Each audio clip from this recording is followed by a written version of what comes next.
నాకున్న ఒక్క సపోర్టివ్ సిస్టమ్‌ని కూడా డిస్ట్రాయ్ చేయడానికి చాలామంది చాలా రకాలుగా ట్రై చేశారు. వేరే వేరే కంటెస్టెంట్స్ ఫ్యామిలీస్ ఈళ్ళంతా. కాపోతే ఏంటంటే ఫైనల్‌గా తను చాలా స్ట్రాంగ్‌గా నేనున్నన్ని రోజులు ఒక్క ఇంటర్వ్యూ కూడా ఇవ్వకుండా she stood and she did a good job అనమాట. Just supporting through the social media.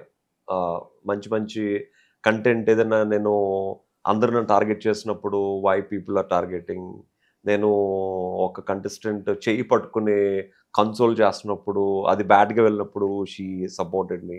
అలా ప్రతీదీ సపోర్టివ్ సిస్టమ్‌లా ఉందనమాట. అంటే తర్వాత ఒక 6 మంత్స్ తర్వాత పాపం అంత ప్రాబ్లమ్స్ అన్ని టెన్షన్స్ ఫేస్ చేయడం వలన తనకి ట్యూమర్ అనేది రావడం జరిగిందనమాట. ఇప్పుడు లక్కీగా ఏంటంటే అది not cancerous tumour. It's a benign tumour అనమాట. So, non benign tumour. I think she is safe actually.